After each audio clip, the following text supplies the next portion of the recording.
તો ભાવનગરમાં બસ ચાલકે અકસ્માત સર્જ્યો। શહેરના વાઘાવાડી રોડ પર આ અકસ્માત સર્જાયો। વાઘવાડી રોડ પર એક્ટિવા ચાલક મહિલાને અડફેટે લેતા ઇજાગ્રસ્ત થઈ હતી। અકસ્માત સર્જીને બસ ડ્રાઈવર ફરાર થયો છે। મહિલાને ઇજા થતા સારવાર માટે હોસ્પિટલ ખસેડવામાં આવી। અકસ્માતને લઈને પોલીસે વધુ કાર્યવાહી હાથ ધરી છે।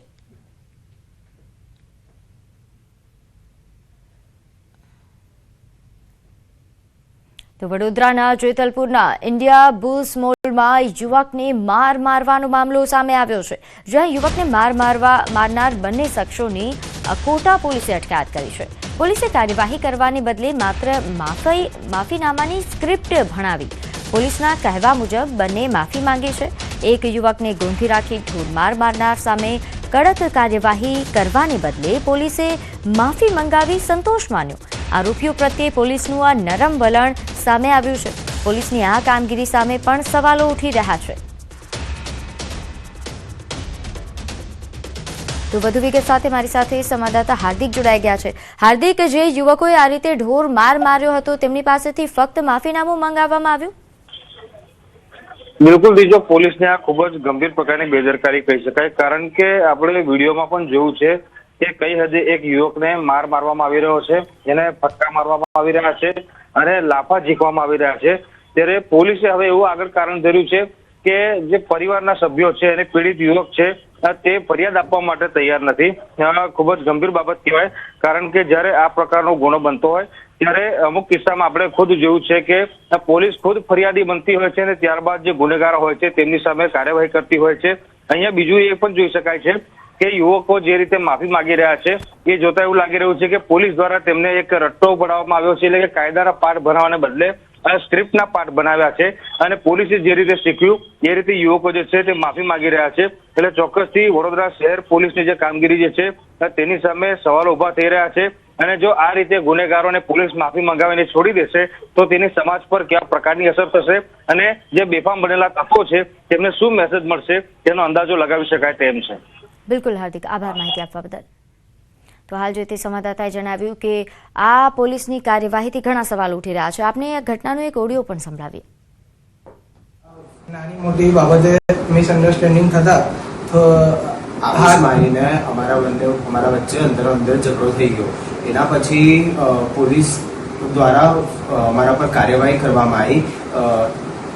અટકાયતી પગલાં લેવામાં આવ્યા, જેમાં અમે પોલીસને પૂરેપૂરું કોઓપરેટ કર્યું અને પોલીસ દ્વારા અમને કાયદાનું ભાન કરાવવામાં આવ્યું અને અમે અમારાથી જે કંઈ કૃત્ય થયું છે એને પર અમે અમારી ભૂલ માનીએ છીએ। નાની મોટી બાબતે મિસઅન્ડરસ્ટેન્ડિંગ। તો વડોદરાની સાજી હોસ્પિટલ ફરી એકવાર વિવાદમાં આવી છે। સર્વન્ટ સ્ટ્રેચર કે વ્હીલચેર ન આપતા દર્દી નીચે ઢસડાઈને જવા માટે મજબૂર બન્યા। વ્હીલચેર ન અપાતા દર્દી નીચે ઢસડાઈને જઈ રહ્યા છે। દર્દીને પગમાં ઈજા થતા સારવાર માટે સાજી હોસ્પિટલ આવ્યા હતા। દર્દી સાથે કોઈ ન હોવાથી સારવાર બાદ એકલા છોડી દેવામાં આવ્યા। ઇમરજન્સી વિભાગમાં પગની સારવાર કરવામાં આવી હતી। દર્દી જમીન પર ઢસડીને જતા હોવાનો વિડીયો પણ વાયરલ થયો છે। સમગ્ર મામલે એસએસજીના આરએમઓએ જણાવ્યું કે નિયમ મુજબ દર્દીને સર્વન્ટ સાથે જ વ્હીલચેર અથવા સ્ટ્રેચર ખસેડવા માટે આપવામાં આવે છે। વાયરલ વિડીયો મામલે તપાસ હાથ ધરવામાં આવશે।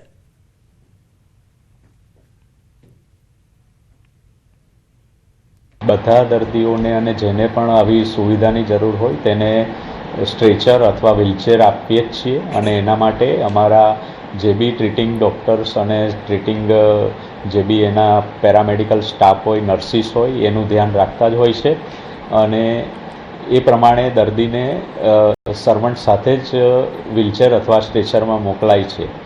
આ કિસ્સામાં શું થયું એની તપાસ ચાલુ છે।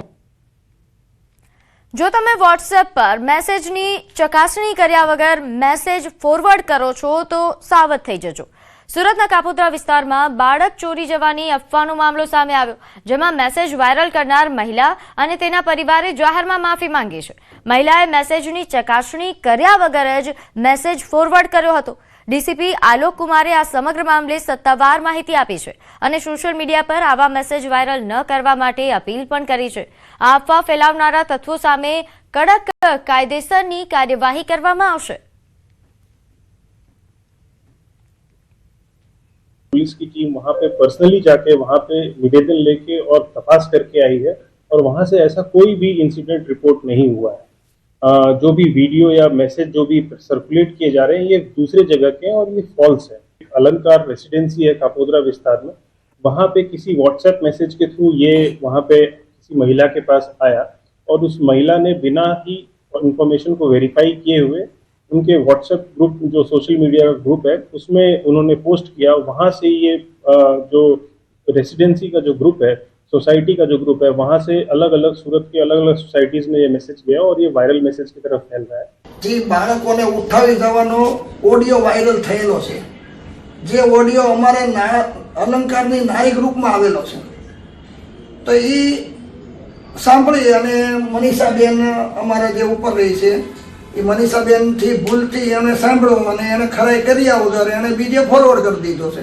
બીજે એટલે અલંકાર નારી ગ્રુપમાં ફોરવર્ડ કરેલો, તે ખરાઈ થઈ તો પછી ખ્યાલ આવ્યો કે ખરેખર આ વિડીયો ઓડિયો ખોટો છે, તો એ બદલથી એ માફી માગે છે કે ભાઈ મારથી ભૂલથી વાયરલ થઈ ગયો છે, તો એ બદલ અમને માફ કરજો।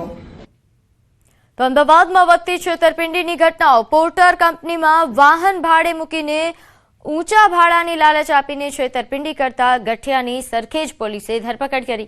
20 જેટલા વાહનો ગીરવે મૂકીને છેતરપિંડી આચરતા હોવાનું સામે આવ્યું। સરખેજ પોલીસે ફતેવાડીના રહેવાસી ઇકબાલ સિપાઈ નામના આરોપીની ધરપકડ કરી છે।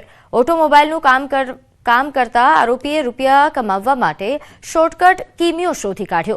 આરોપી કોઈપણ મિત્ર કે સગા સંબંધીઓને લોડિંગ વાહન પોર્ટર કંપનીમાં ભાડે મૂકીને તેના બદલામાં દર મહિને 27,000 રૂપિયા ભાડું અપાવવાની લાલચ આપતો હતો। વાહન લીધા બાદ વાહન ગીરવે મૂકી દેતો હતો અને તેના બદલામાં રૂપિયા મેળવી લેતો। જે અંગે સરખેજ પોલીસ સ્ટેશનમાં ફરિયાદ નોંધાતા પોલીસે આરોપીની ધરપકડ કરી છે અને આરોપી છેલ્લા 6 મહિનાથી આ પ્રકારે છેતરપિંડી આચરતા હોવાનું સામે આવ્યું છે। હાલમાં પોલીસે આરોપીની ધરપકડ કરીને તેણે અન્ય કેટલા લોકો પાસેથી છેતરપિંડી કરી છે તે અંગે તપાસ શરૂ કરી છે।